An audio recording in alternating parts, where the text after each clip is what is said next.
Hi everyone, जय श्री केदार। मैं शालिनी स्वागत करती हूँ आप सभी का अपने नए ब्लॉग में। तो आज के ब्लॉग में हम बात करेंगे श्री केदारनाथ धाम की 2026 की यात्रा के बारे में। तो सबसे पहले मैं आप सभी को बता दूं, श्री केदारनाथ धाम के कपाट 22 अप्रैल 2026 को सुबह 8 बजे खोले जाएंगे सभी श्रद्धालुओं के लिए। तो अब बात करते हैं कि आप कैसे बाबा श्री केदार के दर्शन के लिए आ सकते हैं। तो सबसे पहले आप बाबा केदार के दर्शन करना चाहते हैं तो आपको करवाना होता है रजिस्ट्रेशन। चार धाम यात्रा की वेबसाइट से आप करवाएंगे रजिस्ट्रेशन। तो सबसे पहले आप जिस भी स्टेट से हैं, आप अपने स्टेट से ऋषिकेश या हरिद्वार तक का सफ़र एक बार तय कर लीजिए। उसके बाद शुरू होती है श्री केदारनाथ धाम की यात्रा। तो सबसे पहले ऋषिकेश या हरिद्वार से निकलते ही आप तय करेंगे 200 से 250 किलोमीटर तक का सफर। तो आप पहुंचेंगे गुप्त काशी में। यहाँ पे बाबा श्री काशी विश्वनाथ जी का मंदिर है। आप चाहें तो यहाँ पे भी स्टे कर सकते हैं, लेकिन बेटर ऑप्शन आपके लिए यही होगा कि आप थोड़ा सा और सफर तय करके सीतापुर या सोनप्रयाग तक पहुंच जाएं। सीतापुर या सोनप्रयाग पहुंचते ही आप वहाँ पे थोड़ा आराम करके, थोड़ा रेस्ट करके आप ट्राई कीजिएगा कि आप 2 या 3 बजे निकल जाएं सीतापुर या सोनप्रयाग से। अगर आप सीतापुर में स्टे करते हैं तो वहाँ से सोनप्रयाग आपको 1 किलोमीटर की दूरी पर है, और सोनप्रयाग से गौरीकुंड तक आप जाएंगे शटल सेवा के माध्यम से, क्योंकि यात्रा के टाइम पे गौरीकुंड तक आप अपनी गाड़ी से या किसी बस वगैरह से नहीं जा सकते हैं। उस टाइम पे यहाँ पे शटल सेवा के वाहन चलते हैं, तो उसी से आप सोनप्रयाग से गौरीकुंड तक पहुंचेंगे। और गौरीकुंड में है माँ गौरी का मंदिर, यानी भगवान शिव की अर्धांगिनी माँ पार्वती जी का मंदिर। तो आप वहाँ पे माँ गौरी के दर्शन कर सकते हैं, और उसके बाद वहाँ से शुरू होता है श्री केदारनाथ जी का ट्रैक। गौरीकुंड से श्री केदारनाथ जी का ट्रैक लगभग 20 से 22 किलोमीटर तक का है। तो आप चाहें तो घोड़े से भी जा सकते हैं, और यदि पैदल जाना चाहते हैं तो बहुत अच्छी बात है। तो अभी इस वीडियो में हम बात कर रहे हैं कि आप श्री केदारनाथ धाम जाने के लिए ट्रैक यानी पैदल ट्रैक, इसके बारे में हम बात कर रहे हैं। और भी सुविधाएं हैं, हेलीकॉप्टर के माध्यम से भी आप जा सकते हैं, उसके लिए एक नई वीडियो में बनाऊंगी। तो इसमें हम बात करेंगे श्री केदारनाथ धाम में जाने के लिए पैदल ट्रैकिंग, या आप घोड़े के माध्यम से भी जा सकते हैं, और आपके पास और भी ऑप्शंस हैं, आप कंडी के माध्यम से भी जा सकते हैं।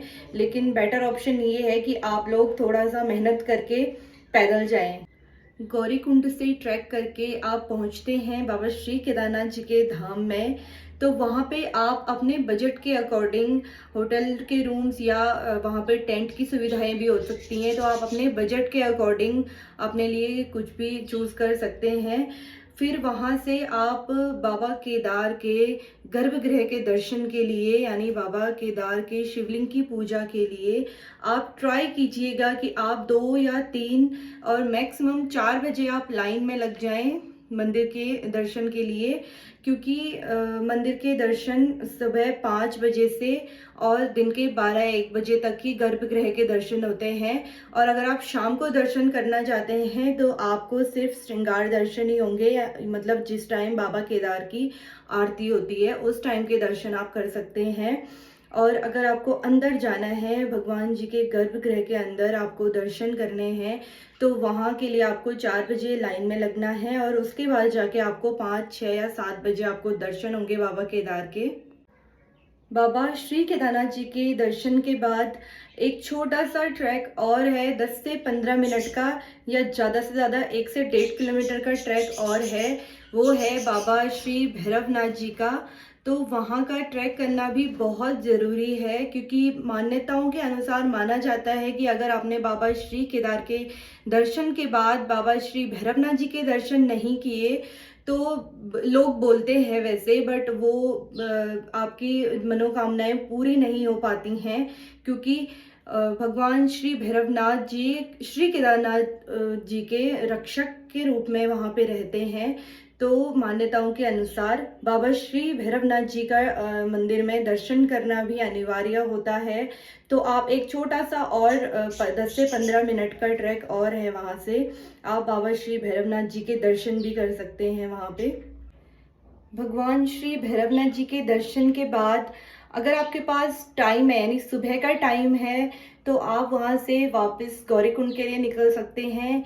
और अगर दिन का टाइम है या शाम का टाइम है तो गौरीकुंड निकलना थोड़ा इम्पॉसिबल हो जाता है, क्योंकि अंधेरा हो जाता है, तो अंधेरे में जाना सेफ नहीं है। तो आप अपने बजट के अकॉर्डिंग फिर से एक रात वहाँ पे स्टे कर सकते हैं। और अगर स्टे कर रहे हैं तो आप केदारनाथ जी के जो भैरवनाथ जी से एक और सुंदर सा ट्रैक जाता है, आप वहाँ पे भी घूमने जा सकते हैं। बहुत सुंदर सुंदर सी जगहें हैं केदारनाथ जी में घूमने के लिए। वहाँ पे आप बहुत सुकून फील कर सकते हैं। तो गौरीकुंड पहुंच के आप गौरीकुंड से दोबारा शटल सेवा के माध्यम से सोनप्रयाग तक आ सकते हैं। अगर आपके पास टाइम नहीं है तो आप सोनप्रयाग में स्टे कर सकते हैं, और सोनप्रयाग से आप जा सकते हैं भगवान शिव और मां पार्वती के विवाह स्थल त्रियोगी नारायण मंदिर में, जो कि वहां से बस 10 से 12 किलोमीटर की दूरी पर है सोनप्रयाग से। तो वहां पे जाके आप उस अखंड ज्योत के दर्शन कर सकते हैं, जो 3 युगों से जलती आ रही है, और इसीलिए वहां का नाम त्रियोगी नारायण पड़ा है। और सोनप्रयाग से अगर आप त्रियोगी नारायण नहीं जा रहे हैं तो आप वापसी अपने घर के लिए निकल सकते हैं। तो ये रहेगी आपकी श्री केदारनाथ धाम की यात्रा। तो इसमें एक बहुत इम्पॉर्टेंट बात ये है कि आपको अपने साथ गर्म कपड़े, शूज, सॉक्स, जैकेट, कैप वगैरह सब कुछ लाना है, क्योंकि यहाँ पे कभी भी मतलब गर्मी नहीं होती है। अगर आप मई जून में भी आ रहे हैं तब भी आपको श्री केदारनाथ धाम आने के लिए गर्म कपड़ों की ज़रूरत पड़ सकती है। और अपने साथ आप अपनी जो आप डेली मेडिसिन लेते हैं, चाहे बीपी या शुगर के पेशेंट्स भी होते हैं बहुत सारे लोग, तो आप अपने साथ अपनी रेगुलर मेडिसिन भी ज़रूर लेके आएँ। हॉस्पिटल की सुविधा वहाँ पे होती है, लेकिन कहा जाता है prevention is better than cure.